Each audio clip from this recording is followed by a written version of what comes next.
Rotary vision news मध्ये आपलं स्वागत आहे। खुल्या वक्तृत्व स्पर्धेत विद्यार्थ्यांची विचारांची झेप, नेतृत्व गुणांना मिळाले व्यासपीठ अंबाजोगाई। जे विद्यार्थी आज निर्भयपणे बोलतात तेच उद्या आत्मविश्वासाने नेतृत्व करतात। या विचाराला साजेशा वातावरणात रोटरी क्लब ऑफ अंबाजोगाई सिटीच्या वतीने आयोजित खुली वक्तृत्व स्पर्धा 2026 उत्साहात संपन्न झाली। विद्यार्थ्यांनी समकालीन विषयांवर अभ्यासपूर्ण, प्रभावी आणि विचार प्रवर्तक मते मांडत आपल्या वक्तृत्व कौशल्याची चमक दाखवली। इयत्ता 7वी ते 10वीच्या विद्यार्थ्यांसाठी आयोजित या स्पर्धेचा उद्देश नेतृत्व गुण, आत्मविश्वास, चिकित्सक विचारसरणी आणि प्रभावी संवाद कौशल्य विकसित करणे हा होता। अंबाजोगाई शहरातील विविध शाळांमधील तब्बल 56 विद्यार्थ्यांनी स्पर्धेत सहभाग घेतला, तर 100हून अधिक विद्यार्थी कार्यक्रमास उपस्थित होते। स्पर्धेसाठी जगातील इंटरनेट 2 दिवसांसाठी बंद झाले, तर युद्धजन्य परिस्थिती निर्माण झाल्यास भारतीय नागरिकांनी कोणती काळजी घ्यावी आणि मोबाईलचा वापर वरदान की शाप हे विषय देण्यात आले होते। प्रत्येक स्पर्धकाला 5 ते 7 मिनिटांचा कालावधी देण्यात आला होता। सुमारे 3 तास चाललेल्या या स्पर्धेत विद्यार्थ्यांनी सामाजिक, तांत्रिक आणि राष्ट्रीय विषयांवर सखोल अभ्यासपूर्ण विचार मांडले। अनेक विद्यार्थ्यांनी तर्कशुद्ध, धाडसी आणि दूरदृष्टीपूर्ण मते व्यक्त केल्यामुळे परीक्षकांसाठी विजेत्यांची निवड करणे आव्हानात्मक ठरले। प्रास्ताविकामध्ये वक्तृत्व म्हणजे केवळ बोलण्याची कला नसून आत्मविश्वासाने आणि प्रभावीपणे विचार मांडण्याची क्षमता असल्याचे सांगण्यात आले। अशा स्पर्धांमुळे विद्यार्थ्यांमध्ये सार्वजनिक बोलण्याचे कौशल्य आणि नेतृत्व गुण विकसित होण्यास मदत होते, असे मत व्यक्त करण्यात आले। स्पर्धेच्या यशस्वी आयोजनासाठी खोलेश्वर माध्यमिक विद्यालयाचे मुख्याध्यापक श्री अनंत कोगले, सुरेखाताई, कराड सर, गरुडेताई आणि संपूर्ण शिक्षक वृंद यांचे रोटरी अध्यक्षा रोटेरियन रोहिणी पाठक यांनी विशेष आभार मानले। शाळेच्या विविध कामांमध्ये व्यस्त असतानाही त्यांनी स्पर्धेचे उत्कृष्ट नियोजन व व्यवस्थापन केले। स्पर्धेचे परीक्षण रोटरीच्या ज्येष्ठ सदस्या डॉक्टर कल्पना मुळावकर आणि डॉक्टर अलका तडकलकर यांनी अत्यंत निष्पक्षपणे केले। यावेळी ज्येष्ठ रोटेरियन अविनाश मोडेगावकर यांचे मार्गदर्शन लाभले। स्पर्धेतील विजेत्यांसाठी प्रथम क्रमांकासाठी ट्रॉफी व 1100 रुपये, द्वितीय क्रमांकासाठी ट्रॉफी व 701 रुपये, तृतीय क्रमांकासाठी ट्रॉफी व 501 रुपये तसेच उत्तेजनार्थ पारितोषिक म्हणून प्रमाणपत्र व 401 रुपये देण्यात आले। सर्व सहभागी विद्यार्थ्यांना सहभाग प्रमाणपत्र प्रदान करण्यात आले। स्पर्धेत सहभागी सर्व विद्यार्थी, शिक्षक, पालक, परीक्षक आणि सहकार्य करणाऱ्या शाळांचे रोटरी क्लब ऑफ अंबाजोगाई सिटीच्या अध्यक्षा रोटेरियन रोहिणी पाठक यांनी अभिनंदन व आभार व्यक्त केले। बँकिंगचे व्यवहार थांबतील, ऑनलाईन कंपन्यांना कुलूप लागेल। त्याच वेळी एकाच खोलीत एकमेकांशी न बोलणारे कुटुंब पुन्हा एकदा गप्पा मारू। मोबाईल स्क्रीनवर डोळे लावून बसलेली ती मुलं पुन्हा एकदा गल्लीमध्ये बाहेर खेळायला पडतील। थोडक्यात सांगायचे तर इंटरनेटमुळे सुरुवातीला जग जरी थांबल्यासारखं वाटलं। माझे विषय मोबाईल आधुनिक काळात माहिती तंत्रज्ञान क्षेत्रात फार प्रगती झालेली आहे। विज्ञान तंत्रज्ञान नवीन गोष्ट शोधत आहे। तंत्रज्ञान आज प्रत्येक व्यक्तीच्या हातात mobile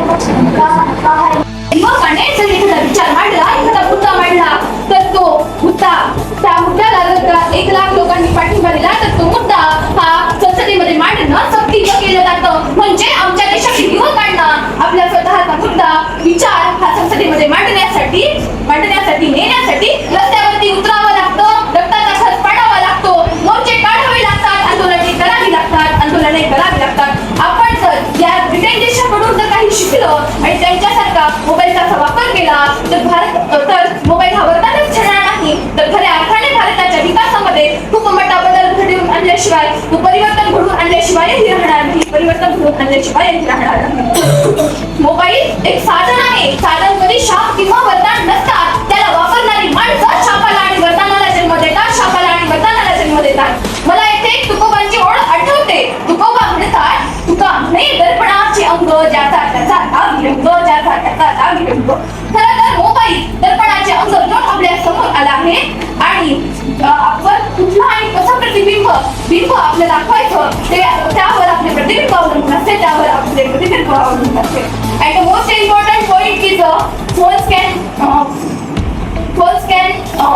put the girls' privacy at hacking, stalking, sharing personal information on a phones can lead to online harassment and cyber crimes, blackmailing. शेवटी जाता एवढेच बोले, तलवार आणि मोबाईल मध्ये काही काहीच फरक नाही. तलवार शरीरावर वार करते आणि मोबाईल विचारांवर चांगल्या हातात असेल तर भविष्य घडवतो, वाईट हातात असेल तर भविष्य उद्ध्वस्त करतो. मोबाईल शाप नाही, वरदान नाही, तो तुमच्या विवेकाचा एक काळ असा होता की जेवताना कुटुंबातील सर्वजण एकत्र बसून गप्पा मारायचे. आजही सर्वजण एकत्र बसतात, परंतु प्रत्येकाचे डोके मोबाईलमध्ये असते. घरात माणसे आहेत, पण जिव्हाळा हरवत चालला आहे, संवाद हरवत चालला आहे. मोबाईलमुळे आपण जगाशी जोडले गेलो, पण अनेकदा आपल्या घरच्यांपासून दूर गेलो. आई बोलत असते, पण मुलाचे लक्ष स्क्रीनवर असते. आजोबा गोष्ट सांगायला तयार असतात, पण नातू मात्र रील्स स्क्रोल करण्यात व्यस्त असतो. अनेक ऑनलाईन फ्रेंड असतात, पण दुःखाच्या वेळी आपल्या जवळ बसून आपल्याला आधार देणारा मात्र एखादाच असतो. मोबाईलची बॅटरी 1% झाली की आपण चार्जर शोधतो, पण नाती कमकुवत झाली तर आपण त्यांना चार्ज करण्यासाठी वेळ देत नाही. मोबाईलमुळे शिक्षण, व्यवसाय, आरोग्य अशा इतर अनेक क्षेत्रांमध्ये क्रांती झाली आहे. पण त्या मोबाईलमुळेच अनेक बालपणही हरवत चालले आहे. सोशल मीडियात आपल्याला मोफत वाटतं, पण खरं तर प्रत्यक्षात आपणच उत्पादन करतो. अनेक कंपन्या आपल्या वेळेवर, लक्षावर कोट्यावधीची कमाई करतात. प्रत्येक नोटिफिकेशन, कमेंट, लाईक आपल्या मेंदूमध्ये डोपामाइन नावाचा हार्मोन प्रोड्यूस करत असते. त्या डोपामाइन हार्मोनला काही तज्ञ डोपामाइन लूप असे म्हणतात. यावरून सायंटिफिकली ही प्रूव्ह होते की मोबाईल हे एक ॲडिक्शन आहे. माणूस आपला आनंद शोधत नाही, तर नोटिफिकेशन शोधू लागतो. माझ्या मते मोबाईल हा ना शाप आहे ना वरदान, तो एक आरसा आहे. आपण जसा त्याचा वापर करू तसेच परिणाम आपल्याला दिसतात.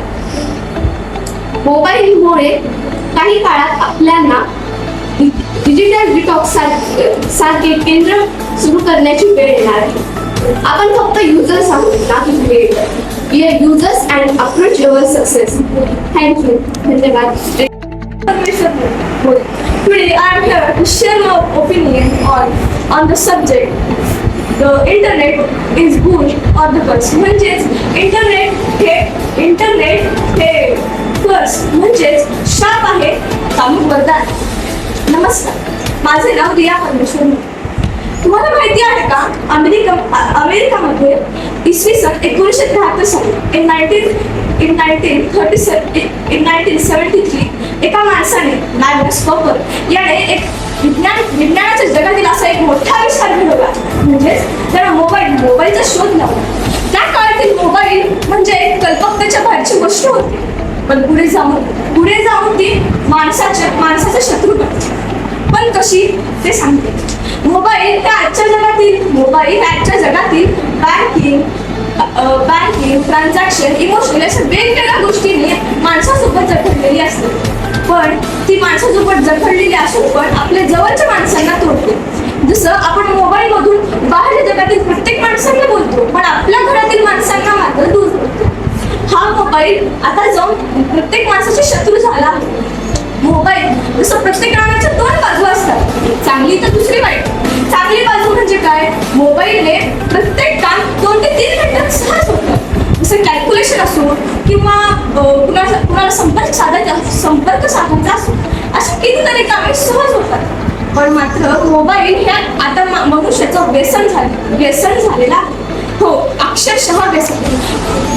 जसे अनेक माणसं मादक पदार्थांचे व्यसन करतात, मग ते दारू असो, सिगरेट असो किंवा तंबाखू. पण मोबाईल मात्र त्याहूनही पुढे आहे. जर तुम्ही व्यसनात पडलात तर त्यातून बाहेर निघणं अगदी अशक्य आहे. मोबाईल मधून काही हॅकर्स आपले पर्सनल डॉक्युमेंट्स हॅक करतात आणि नंतर लाखाच्या कोटीच्या डील्स करतात, ज्यातून कंटाळून अगदी तरुण वयातील मुलं मुली आत्महत्येच्या बळी पडतात. आत्महत्येच्या बळी हा मोबाईल एवढा घातक आहे. आपल्या कल्पकतेच्या बाहेर एवढा मोबाईल घातक आहे. पण मोबाईल वापरायचाच नाही का मग, असं नाही. मोबाईल वापरावा, पण एका लिमिटमध्ये. Every object and material have its own limit. If you overuse it, so it will cause you harmful. तर प्रत्येक गोष्टीला लिमिट्स असतात.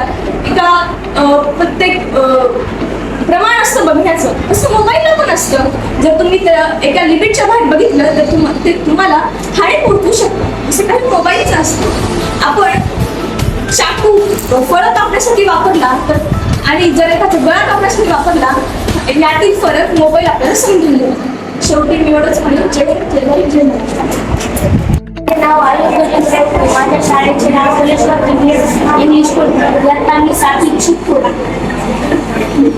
माझा विषय जगाचे इंटरनेट 2 दिवस बंद झाले तर जगाचे इंटरनेट 2 दिवस बंद झाले तर मानवी जीवन, अर्थव्यवस्था आणि दळणवळण पूर्णपणे ठप्प होईल. अब्जावधी रुपयांचे आर्थिक नुकसान होईल. आणि UPI आणि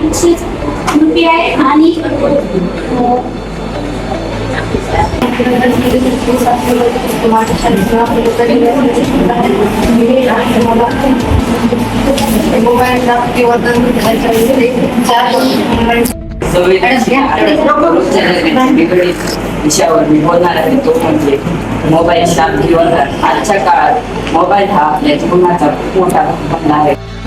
लाखोवी मानवाची प्रगती झाली आधुनिक भारताची शेती.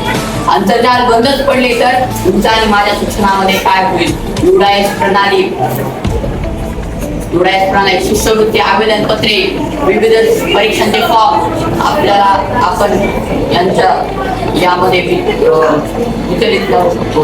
हे आपल्याला भरता येणार नाही. एवढेच नव्हे तर पाठ्यक्रमाला अनुसरून असलेले चलचित्रे, विविध कोर्सेस. तर मोबाईलवर PUBG आणि आभासी खेळ खेळणारे लहान मुले प्रत्यक्ष मैदानात जाऊन मातीत खेळतील. तिथे त्यांना खऱ्या मैत्रीची किंमतही समजेल. लायब्ररीमध्ये धुळीने माखलेल्या पुस्तकांची पाने पुन्हा एकदा उलटली जातील. अरे, माणसाला फक्त वाचनाचीच नाही तर विचार करण्याचीही सवय लागेल.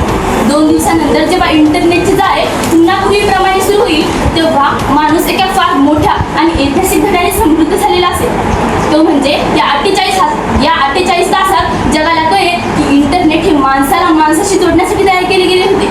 माणसाला माणसापासून आणि कुटुंबापासून दूर ठेवण्यासाठी नव्हे. लक्षात ठेवा, तंत्रज्ञान हे आपले गुलाम असले पाहिजे. आपण तंत्रज्ञानाचे गुलाम बनता कामा नये. सर्वात मोठा धडा या 2 दिवसातून आपल्याला समजेल. चला तर मग तंत्रज्ञानाचा वापर आपल्या प्रगतीसाठी करूया, पण आपली मानवी संवेदनशीलता जपून ठेवूया.